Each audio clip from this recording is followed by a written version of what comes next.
Bonjour, bienvenue dans le TV Show, accompagné de Dodo le dragon et de Gros Patapouf. Je suis Anatole et je vais vous présenter le numéro 1 du TV Show, l'émission qui ne passe pas à la télé. Regardez comme il est beau, mais mon dodo aussi il est beau, regardez. On n'arrête pas de dire avec mon ami qu'il a les ailes à l'envers, mais en fait on a remarqué que c'était sur beaucoup de peluches que c'était fait comme ça, donc je sais pas si c'est fait exprès ou si c'est juste le patron qui a été mis à l'envers. Mais ça me perturbe un peu maintenant que je l'ai remarqué. Du coup, au lieu de voler comme ça, logiquement, il devrait voler comme ça. Et oui, c'était la parenthèse peluche. On vous aurait bien servi une tasse de thé, mais pour une question de bon sens, on ne peut pas. Alors on vous invite à aller vous en préparer un. N'oubliez pas de mettre un peu de miel pour un peu plus de douceur.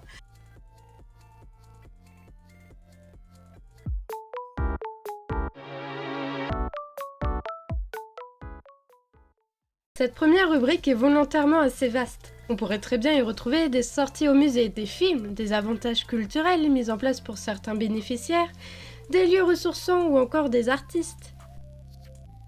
Mais aujourd'hui, rien de tout ça. On s'attaque à un jeu vidéo. Vous aimez les échecs et les fusils à pompe? C'est parfait! Accompagnez un roi noir qui a soif de vengeance dans Shotgun King The Final Checkmate. Shotgun King est un jeu vidéo développé par le collectif indépendant Pancake Délicieux. Il revisite la façon de jouer aux échecs en mettant en scène un roi noir dont tous ses sujets l'ont abandonné pour rejoindre son adversaire, le roi blanc. On pourrait dire que ce jeu a inventé un nouveau genre, le rogue chess-like. La particularité du roi noir, outre le fait que ça soit un énorme alcoolique, c'est qu'il se bat seul, mais avec un fusil à pompe. Parlons gameplay. À chaque coup, le roi possède 3 possibilités. Avancer d'une case, tirer du fusil, recharger son fusil. La capacité maximale du chargeur est de 2 cartouches sans amélioration. De même, au départ, la portée maximum de l'arme est limitée à 3-5 cases. Vous touchez à 100% au corps à corps, les balles n'étant pas dispersées, mais vous avez moins de chances de toucher si vous vous éloignez. Ce jeu asymétrique fonctionne par niveau.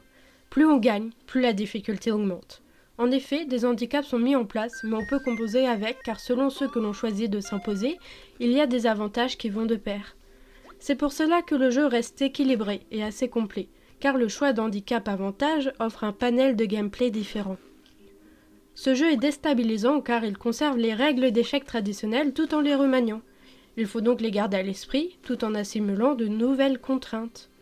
À la différence des échecs, le but n'est pas de faire un échec et mat, mais de tuer le roi blanc. À cette action, toutes les autres pièces sont automatiquement détruites et c'est la victoire.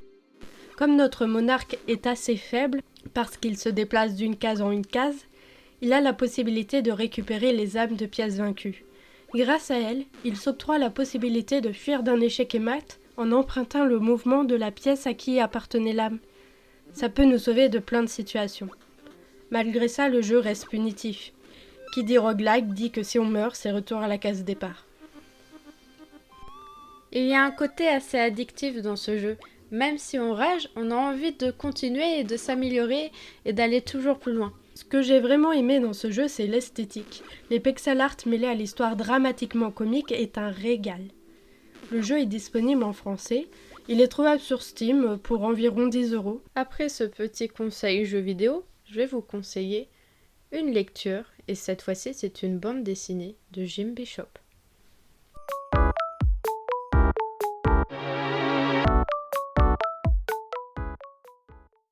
J'ai terminé Mon ami Pierrot, qui est une BD de Jim Bishop. Et j'aurais dû me douter à la couverture que si la fille pleurait, ce n'était pas anodin. Et en fait, ça dépeint une relation très toxique et ça m'a un peu bouleversée. Comme je vous le disais, j'étais très touchée par cette histoire dans le sens où je m'attendais à une histoire douce et mignonne, mais ce n'est pas du tout le cas. On voit une relation très toxique, une scène de sexe, une autre gore, bref, j'ai été révoltée par la tournure de l'histoire, mais si c'est le cas, c'est la preuve que c'est très bien écrit. On suit une jeune fille nommée Cléa, appartenant à la haute société qui est promise à une vie toute tracée, notamment avec sa mère qui lui impose d'épouser un homme d'un bon parti. Enfin bref, la vie classique et confortable que toute femme rêve selon sa mère. Cléa est une passionnée de danse. Pour elle, ça retranscrit parfaitement le sentiment qu'elle aimerait ressentir quotidiennement, celui de la liberté. Lors d'une promenade, elle fait une mystérieuse rencontre avec un magicien envoûtant. C'est Pierrot. C'est de cette rencontre que le désir de liberté chez Cléa s'intensifie, jusqu'à s'abandonner à l'amour qu'elle porte envers son ami Pierrot. Néanmoins, la passion va rapidement laisser place à un désenchantement profond. Cléa va passer par la déception, la colère, puis la résignation, avant de découvrir ce qu'elle est réellement et ce qu'elle veut. C'est une histoire tantôt fascinante, tantôt déroutante, créant par moments une forme de malaise chez le lecteur. J'ai trouvé les comportements des personnages et surtout leurs propos parfaitement sélectionnés. En effet, l'aperçu de la relation toxique qu'entretiennent Cléa et Pierrot a fait écho à des relations réelles que j'ai soit vécues, soit assistées. C'est sûrement parce que les propos m'ont paru un peu trop vrais que j'ai été autant transportée par les émotions des personnages.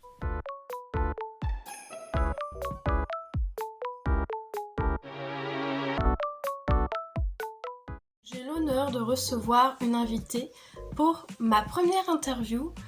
Et cette invitée n'est autre que Lateke Opi, la mangaka de Echo, Princesse du Silence, qui est actuellement disponible sur Webtoon. Je vous invite fortement à aller lire ce projet qui est quand même super bien dessiné. Vraiment, ça vaut le coup d'œil. Et n'hésitez pas à la soutenir. On a liké et commenté sa petite histoire sur les plateformes où elle est disponible.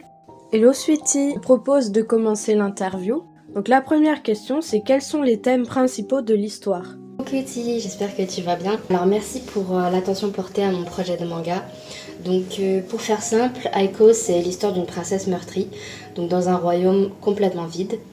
Les terres ne donnent plus de légumes, il pleut très rarement et les créatures fantastiques qui s'y trouvent sont extrêmement en colère. Donc, dès le début, on comprend qu'Aiko c'est Dame Aiko, donc une jeune femme vraiment très jeune, très stricte, qui ne fait que régner en fait sur le vaste territoire d'Astendir. L'histoire elle prendra un tournant, donc après l'arrivée d'un jeune vendeur de café, une jeune mère dont l'enfant est apparemment sauveur du royaume, avec sa chevelure dorée, et un dragon qui explose le château.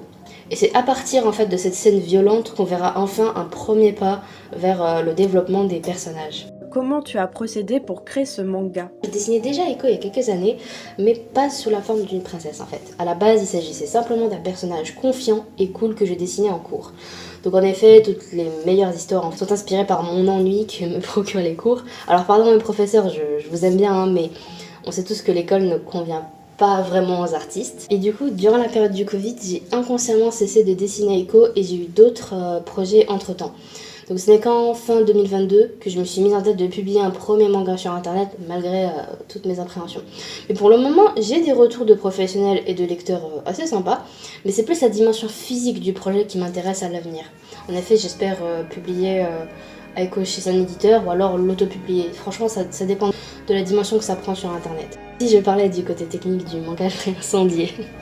J'ai toujours été un peu brouillon en fait dans mes écrits et mes idées. Je laisse mon crayon s'occuper librement du côté beau et lisible qu'à la fin de la réalisation de mes planches. Mais sinon j'ai une petite astuce pour certains artistes s'ils m'écoutent, c'est que je fais quelques croquis dans la journée ou même dans la nuit quand j'arrive pas à dormir et je les incorpore dans mes planches. Comment décrirais-tu le personnage d'Eiko en 3 mots ?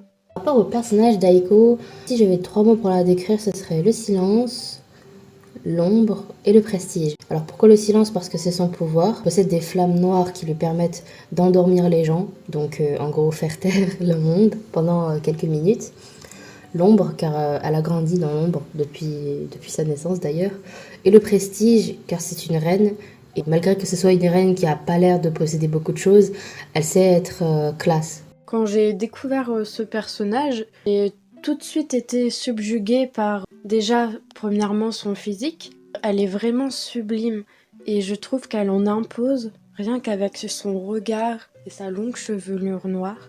Je pense que c'est le genre de personnage que je pourrais totalement admirer par sa personnalité qui est si différente de la mienne, mais qui reste toujours dans ses bottes, dans ses valeurs. Enfin, moi je l'imagine comme ça. Je la trouve très inspirante par ce qu'elle dégage. Et j'ai hâte d'en apprendre plus sur elle, de voir comment elle va évoluer. Et toi, est-ce que tu as un personnage que tu chéris le plus dans ton œuvre ?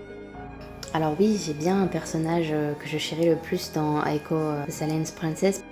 Disons que déjà rien qu'au niveau du dessin, il est assez charmant à dessiner, il est assez cool, ça me fait toujours plaisir de le dessiner.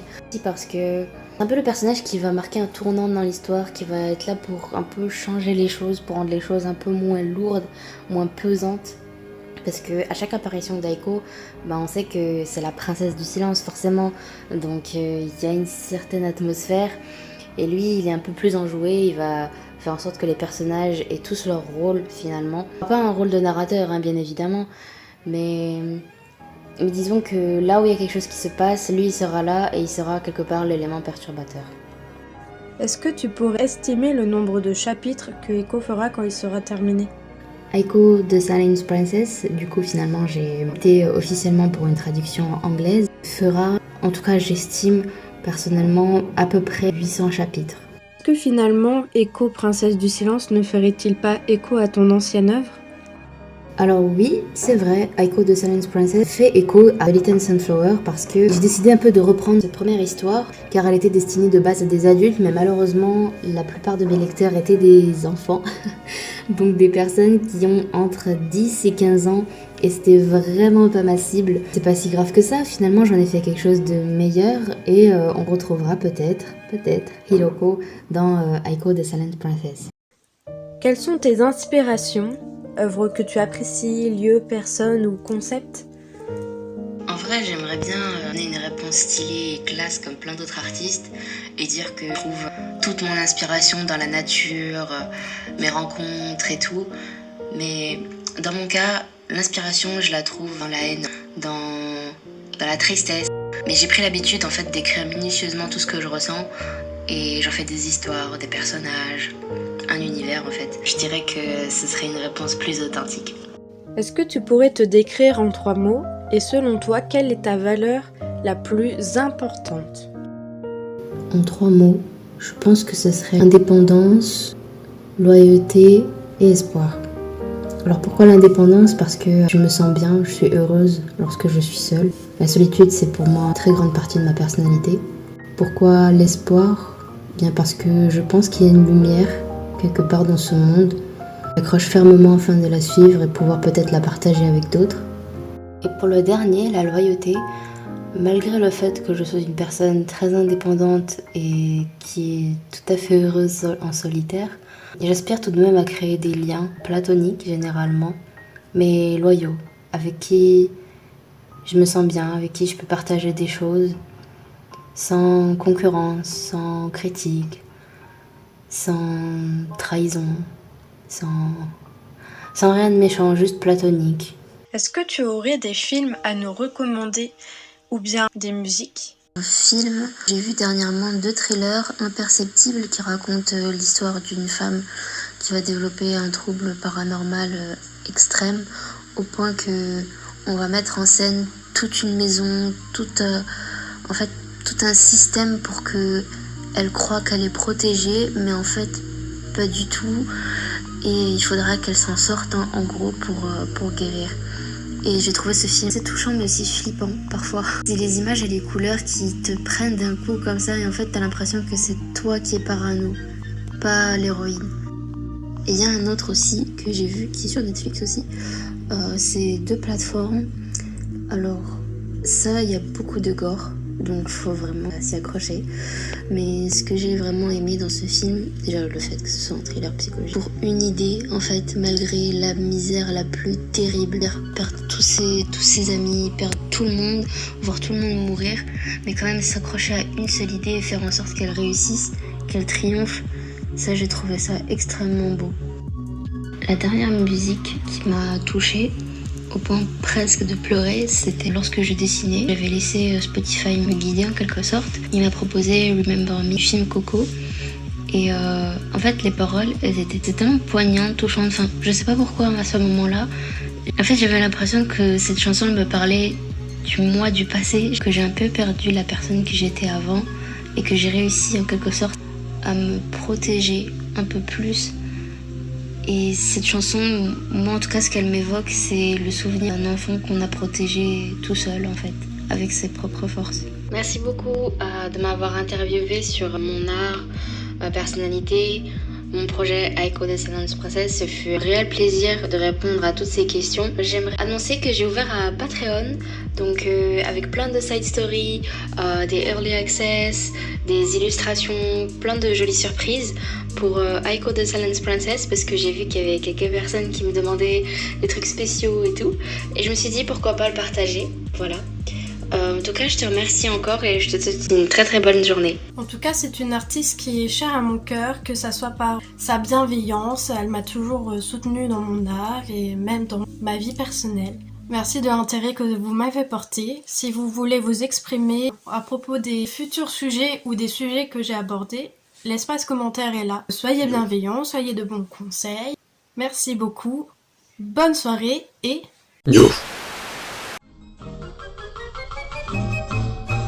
Bunny, bunny, bunny, you're so funny with your twitching nose. Bunny, bunny, bunny, you're so funny from your head to your toes. Bunny, bunny, bunny, your ears are funny, they're too big for you. Bunny, bunny, bunny, though you're funny, everyone loves you.